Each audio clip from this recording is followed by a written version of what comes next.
Any water that's someplace it shouldn't be is a serious problem.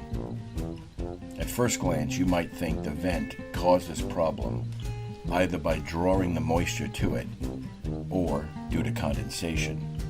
And while you would be somewhat correct, it's not exactly what you may think. This client's exhaust hood is on the side of the home, about 7 feet from the exhaust fan.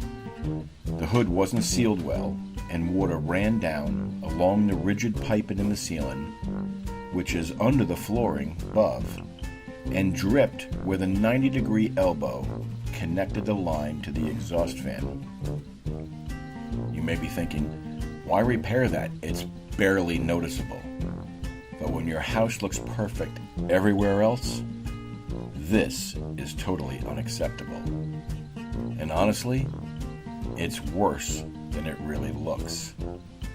Stay tuned, and we'll show you the repair right after this.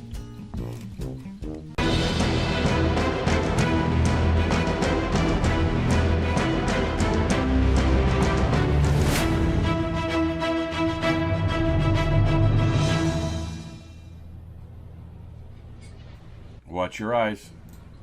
When you tear the paper from the drywall, you add a level of difficulty to your repair because you can't just add joint compound, otherwise it will surely blister. This clear shellac will seal the damaged drywall and reverse that fate.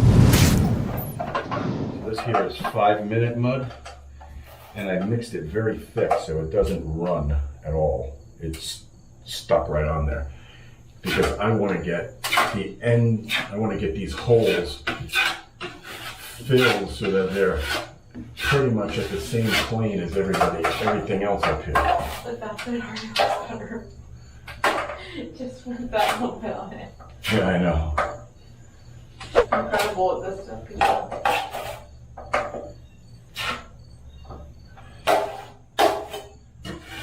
There you go. You want me to leave this open at all so you can get some air? You can. Okay.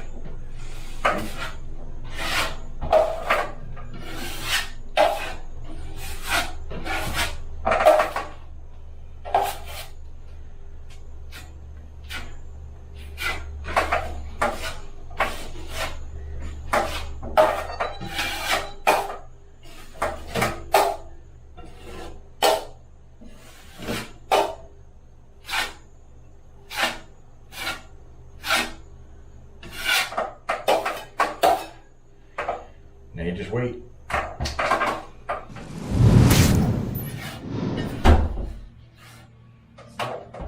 It's dry, but it's not like super dry. It's so humid in here.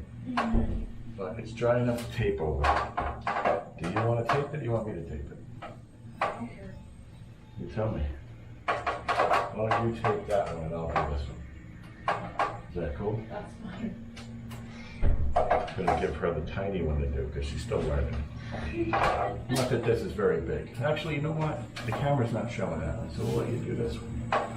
All you're going to do is you're going to take that 20-minute mud and you're going to smear it from here over. I'd go this way with it so it doesn't fill up in there. Okay. And then lightly go over it this way just to get the ridges off or whatever, but you want to leave a bunch there. Yeah. And you're going to cut a piece of tape to go from here, stay inside the mark with that exhaust fan cover, and just go from there right past this and past this, right over here onto the clear ceiling. So you're going to put the mud from here out, way past this, out to about here, and then you're just going to put a long piece there, a shorter piece here, a shorter piece here. Am I going to put the mud all the way? You're going to put it all on at once. I know, but you said past that. Am I doing it past all the way? Yeah, so what you're going to do, you always want to cut this stuff in advance. See how messed up that is? This is fiber fuse. See how that messed up the end is?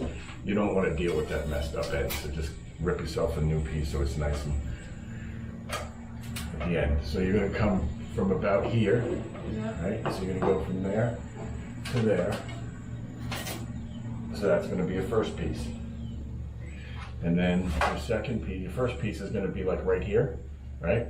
So your second piece, you want it to come past everything, so you want that to be about that long. And then your third piece will be about the same. It's going to go from there to about there. This thing gets stuck to my magnetic glasses. And then you're just going to need a small piece for that little spot right there. Big small piece. Yeah, well, it's got to cover the hole and grab the wall as well.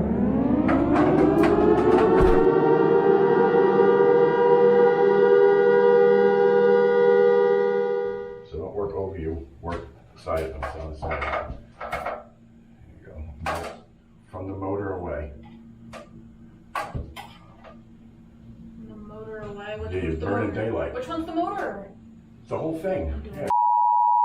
Go. Now hold it on that side, on the very end, all the way over. Holding it. All the way on the end, on the very end. One finger on the very end of it. And then go from your finger all the way this way.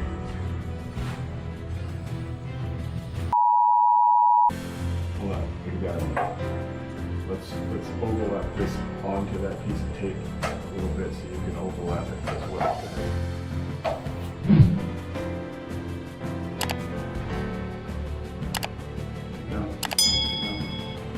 That's where I want to go.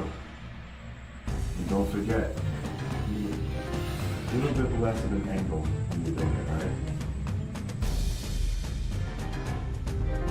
Like this. No, more of an angle, like this. So a little bit less of an No, I angle. meant like that. Sure.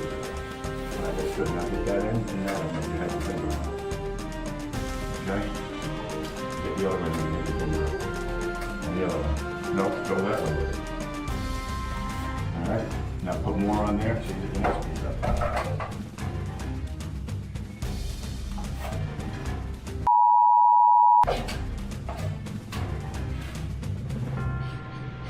That's good.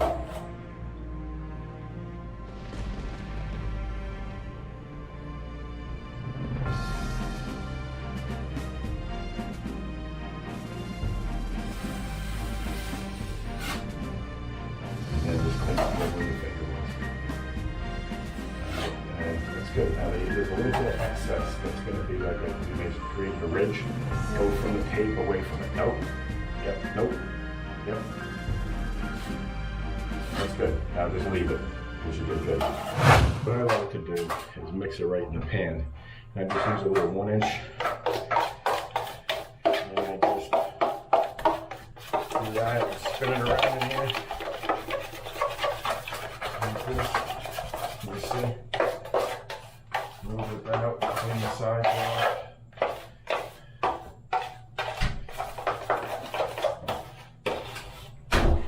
So it's nice and creamy. Now this is a little blurry.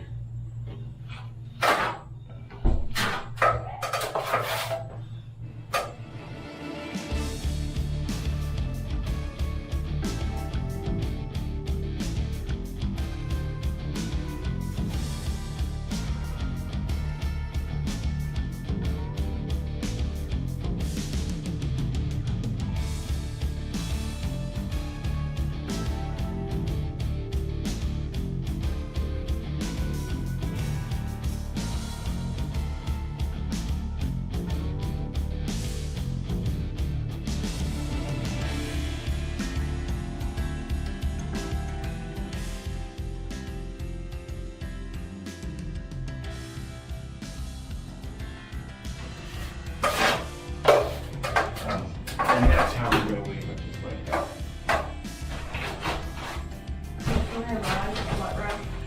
Hold on 1 second. Now you're going to get to see that dry, but not in real time. I'm going to put this on time lapse. So every 30 seconds, it's going to take a picture of this. And in about 20 minutes, this should be dry and ready for sanding. We're going to have a heater down here blowing on it. I'll show you that. I'm going to do that right now. So that right there is the heater attachment on top of a blower, and it blows hot air up onto that to cure it faster.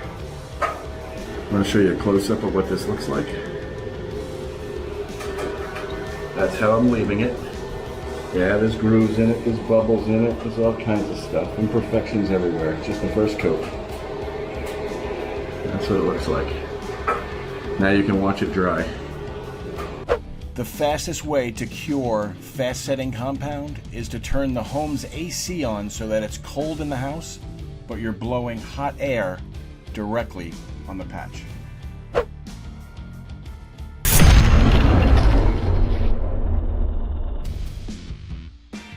There's 3 things you can do to ensure you're better at drywall, and it won't be so intimidating. The first thing is when you apply the compound, try not to leave any craters. You can leave pull-off marks, you can leave bumps, just don't leave anything that's a divot, something that's lower than the rest of the compound. 2, when you go to sand it, sand the edges first. You can use your trowel, your 3 or 4 inch trowel, to scrape off the lines and then sand the middle last. And use your hand.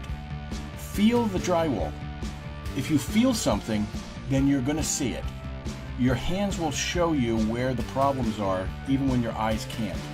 And last but not least, you can shine a flashlight against it, not at it, but like along the ceiling, and that will show you errors as well.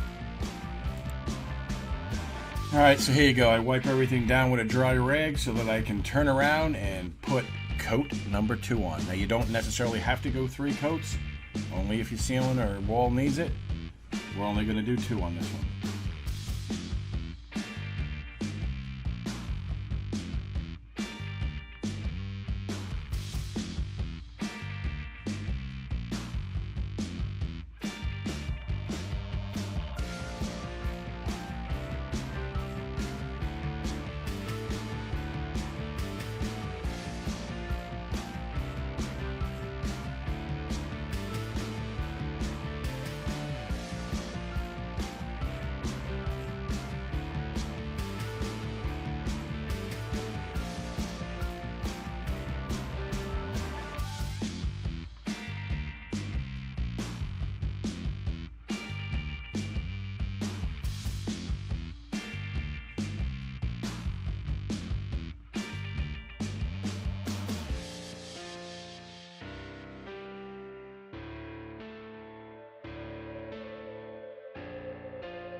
Tana, grab me the flashlight out of the bag.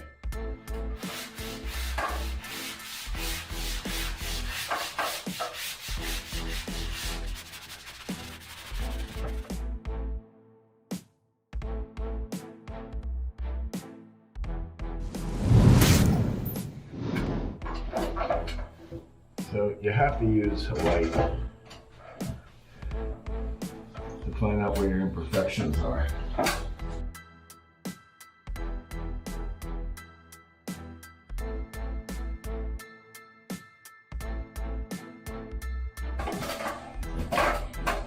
Skim coat won't take long to dry. You put it on, you take it right back off again. It just fills the little pinholes and it fills all of the little tiny discrepancies that you can probably see with a flashlight, but you can't see with the naked eye. If you look from here, it looks like it's done. It's not even painted, but it's not done. You need the skim coat everywhere where we put mud, and then, like I said, you take it back off again, and what's left behind you let cure, and then one light sand over everything again, and then it's wiped down and ready to paint. The average hole in the ceiling takes about 5.5 to 6 hours. And that's including if you have to put a piece of panel in there. Like if there's an actual hole there and you gotta put a panel up in there, that's about 5 or 6 hours.